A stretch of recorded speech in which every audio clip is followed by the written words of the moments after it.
You all sent in this really troubling story Yeah. about Niyaaz Smith, It's awful. and it's really shaken a lot of people. Yeah, I could see why. For those who might not know, Niyaaz was a 14-year-old student in Cape Town, South Africa. Right.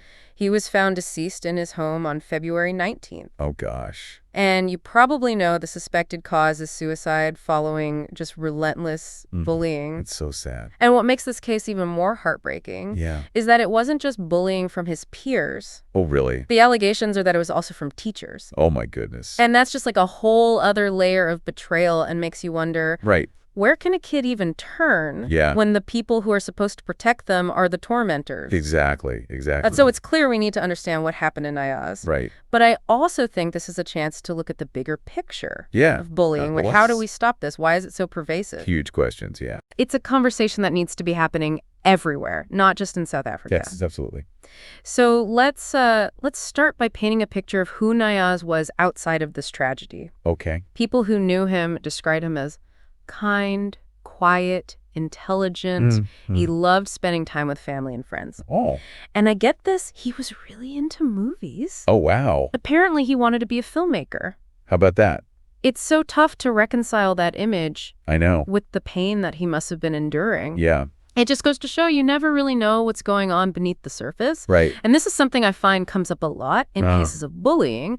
The victim might seem okay on the outside, Right. but inside, they're silently struggling. Exactly. And that makes it so much harder to detect and address. Exactly. And that detail about Niyaaz wanting to be a filmmaker really struck me. Yeah. It's a reminder that we're not talking about statistics here. Right. We're talking about a child The kid, yeah. with hopes, dreams, a whole future that was tragically cut short. Absolutely. So let's delve into what we know about that morning of February 19th. Okay. Niyaaz was found deceased at his home in New Woodlands, a suburb of Mitchell's Plain. Right.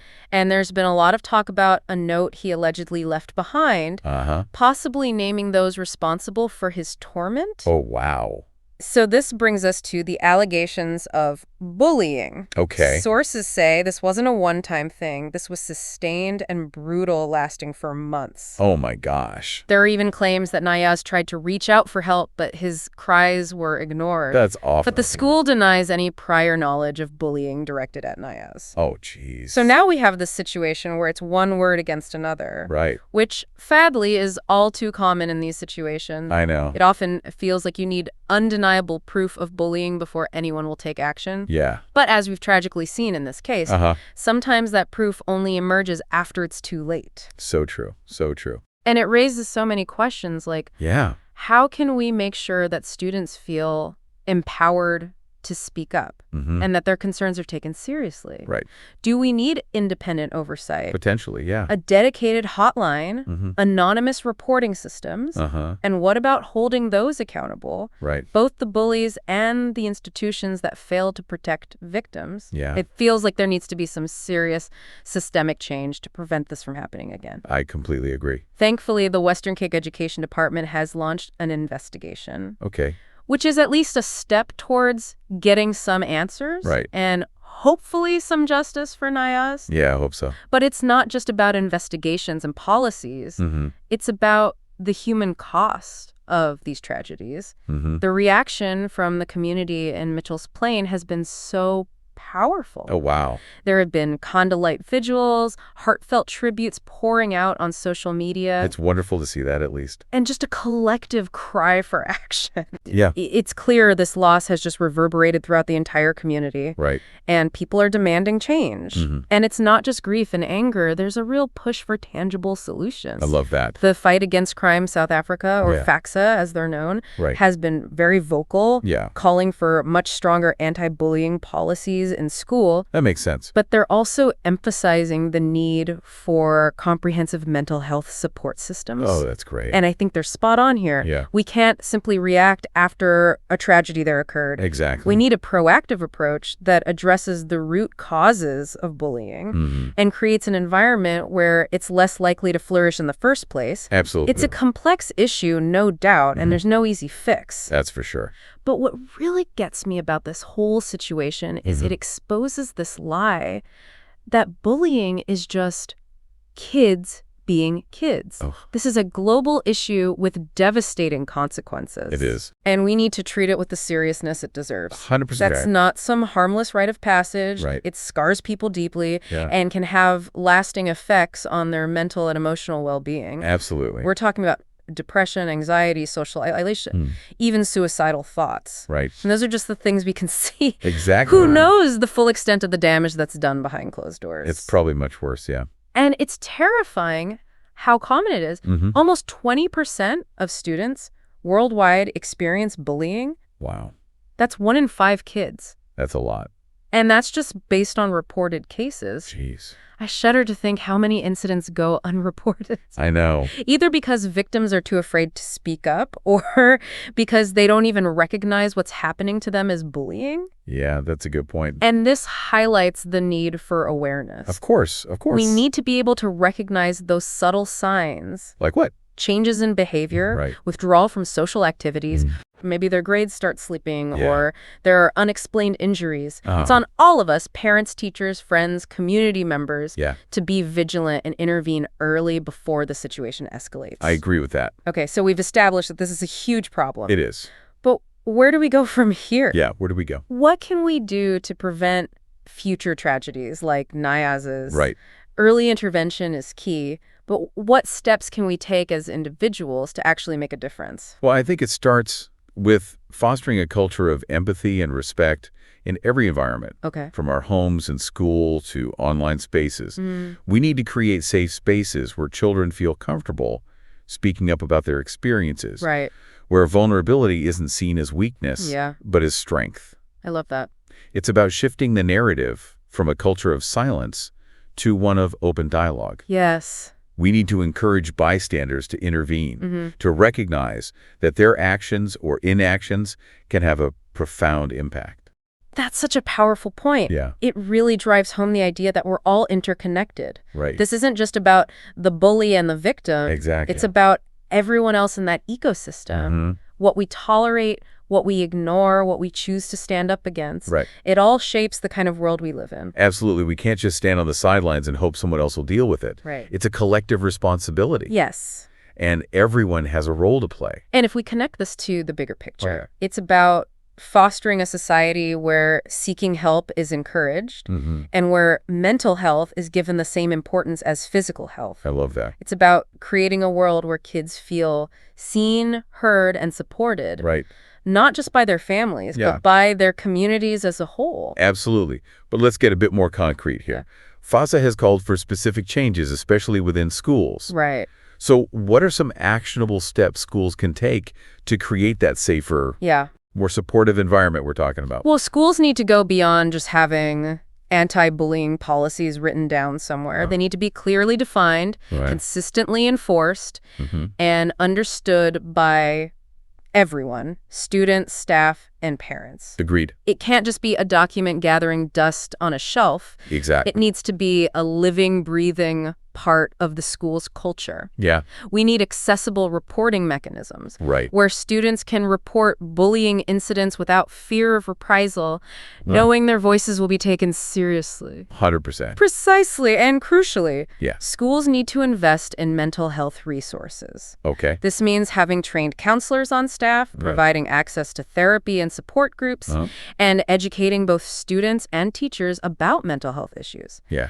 It's about giving them the tools to recognize the signs, offer support, and seek help when needed. Absolutely. It goes beyond just academic instruction. Teachers are on the front lines witnessing these interactions daily. Yeah, they are. They're in a unique position to make a real difference. I agree. I couldn't agree more. And let's not forget the role of parents. Of course not. Open communication is vital. Yeah. Create that safe space where children feel comfortable discussing their experiences, their anxieties, their fears. Yes. Being that trusted confidant, being aware of the warning signs, and knowing when to seek professional help are all crucial aspects of parenting in today's world. For sure. And it extends beyond individual families. Right. Communities need to foster empathy and promote positive social social environments. Yeah. It's about creating a sense of collective responsibility. Okay. We look out for each other. We intervene when we see injustice. Yeah. We offer support to those who are hurting. Beautifully put. Supporting victims and their families is so important. It is. Offering a listening ear. Right. Providing practical assistance, Oh, yeah. showing compassion. Mm-hmm. These things can make a world of difference. They really can. So let's shift gears for a moment. Okay. And think about what all of this means for our listeners. Yeah. You've brought this story to us, and I'm sure you're already thinking deeply about it. Yeah. But what can we collectively take away from this deeply tragic story? Well, I think Niyaaz's story, while incredibly painful, can be a catalyst for change. Okay. It compelled us to look at our own communities, our own schools, our own homes, and ask, what can we do to prevent something like this from happening again? It's a call to action, Yes. a reminder that we all have a role to play in creating a world where every child feels safe, valued, and empowered. Absolutely. And remember, if you or someone you know is experiencing bullying, please reach out for help. Yes. You are not alone. Right. There are resources available, people who care, Yeah. and support systems in place. Absolutely. There are health lines, support groups, Right. and mental health professionals ready to listen and offer guidance. Right.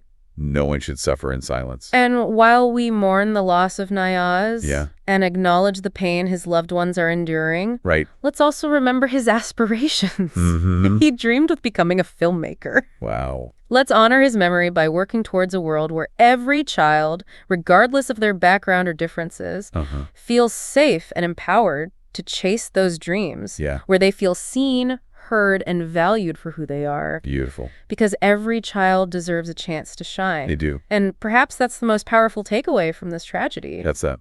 How can we create a world where dreams like Niyaaz's aren't extinguished, Right. but nurtured and encouraged to flourish? Such an important question. Where differences are celebrated Mm. and empathy becomes the foundation of our interactions, Yes. where we challenge those harmful narratives that perpetuate bullying Right. and replace them with messages of kindness, respect, and inclusivity. I love that. It's about fostering a culture of proactive care, Yeah. not just reactive response. Beautifully put. It's a long road ahead. Yeah, it is. But Niyaaz's story reminds us that the journey is worth it. It is. Every effort we make to combat bullying and support those in need brings us closer to a world Yeah. where such tragedies become unthinkable. And while we may not have all the answers, Right. and while the pain of this loss may linger, Yeah.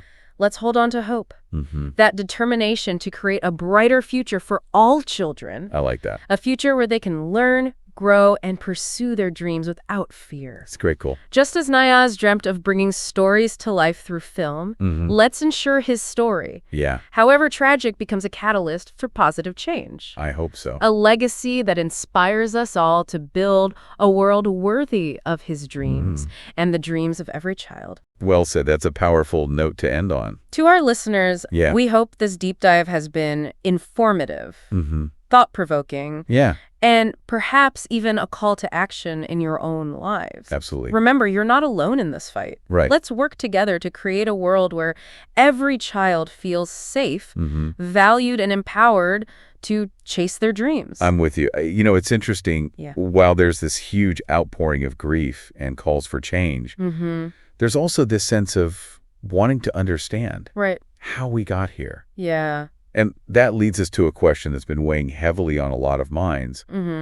Was there anything that could have been done to prevent this tragedy? Yeah, that's the question. Yeah. That haunts so many of these cases. It does. It's impossible to say, for sure. Right. But I think there are some important lessons to be learned Yeah. from how the school responded, or perhaps didn't respond to the alleged bullying. Right. And this is where things get complicated. Yeah. We have these claims that Niyaaz was bullied for months, maybe even longer, Right. and that his cries for help were ignored. Yeah. But the school maintains they never received any official reports of bullying Right. involving Niyaaz. Yeah. So how do we reconcile Yeah, how do we... these conflicting accounts? Well, this situation highlights Yeah. a common challenge in tackling bullying, proving its occurrence, and getting institutions like schools to acknowledge and act on it. So true. It often comes down to a he said, she said scenario. It does. And Yeah. sadly, In many cases, the victim's voice gets lost in the noise. And it's not just about whether reports were made. Right. It's about the culture surrounding those reports. Okay. Did Niyaaz feel safe speaking up? Mm-hmm. Were there clear channels for reporting bullying? Yeah. Was there a fear of retaliation? Right. These are all questions that need to be addressed. Yeah. If we want to create a system Right. where students feel empowered to come forward. It's about creating a climate of trust. Exactly. And transparency. If students don't believe their concerns will be taken seriously, Yeah. or if they fear being labeled a snitch, Right. or facing repercussions, then those reporting mechanisms become useless. They do. And this goes beyond just schools. Right. We need to examine the broader societal attitudes that contribute to this culture of silence. Yeah. Why are victims often reluctant to come forward? Why do bystanders hesitate to intervene? Right. What messages are we sending, Yeah. either implicitly or explicitly, that make it so difficult to speak up against bullying? You've hit on a really important point. Yeah. It's about challenging those deeply ingrained societal norms Right. that normalize bullying or minimize its impact. Exactly. We need to have open and honest conversations about the harmful effects of bullying, both on the individual and on the community as a whole. I agree. We need to move away from this idea that boys will be boys. Oh, it's so outdated. Or that it's just a part of growing up. Right. Bullying is not a rite of passage. No. It's a form of abuse that can have devastating and long-lasting consequences. It is, and those consequences can be far-reaching. Yeah, they can. As we've touched on earlier, Right. bullying can lead to depression, anxiety, social isolation, even suicidal thoughts. Right. But it can also impact victims' academic performance, their self-esteem, their relationships, their overall well-being. It's like this ripple effect. Exactly. Bullying creates this toxic environment that harms not only the victim, but also the perpetrator, the bystanders, and ultimately the entire community. So true. So how do we break this cycle? Yeah, that's the question. What concrete steps can we take to shift the narrative and create a culture where bullying is no longer tolerated? Well, it's a multi-pronged approach. Okay. It involves education, awareness, policy changes, and most importantly, a fundamental shift in attitudes and behaviors. Agreed. We've already talked about the need for stronger anti-bullying policies in schools. Right. But those policies need to be backed up by effective implementation and enforcement. Yeah. It's not enough to just have a rule on paper. Right. It needs to be translated into real-world action. And let's circle back to FAFSA's recommendation for robust mental health support systems in schools. That's a good one. This is something I feel very strongly about. Me too. It's about recognizing that bullying isn't just about bad behavior. Right. It's often a symptom of deeper issues. Okay. Both the bully and the victim may be struggling with underlying emotional or psychological challenges that need to be addressed. Exactly. Having trained counselors and mental health professionals available in schools can provide a critical safety net for students who are struggling. It can. And it can also help identify and address the root causes of bullying. Absolutely. I feel like it's related to trauma, family dynamics, social pressures, or other factors. It's about recognizing that mental health is just as important as physical health and deserves the same level of attention and care. This is where teacher training becomes so crucial. It is. Teachers are on the front lines, interacting with students daily. Every day. They need to be equipped to identify the signs of bullying, understand the dynamics at play, and know how to intervene effectively. They need those tools. It's about going beyond just academic instruction. It's about being empathetic listeners, creating a safe and supportive classroom environment, and knowing how to de-escalate situations before they spiral out of control. Exactly. And let's not forget the crucial role of parents. Of course not. They need to have open and honest conversations with their children about bullying.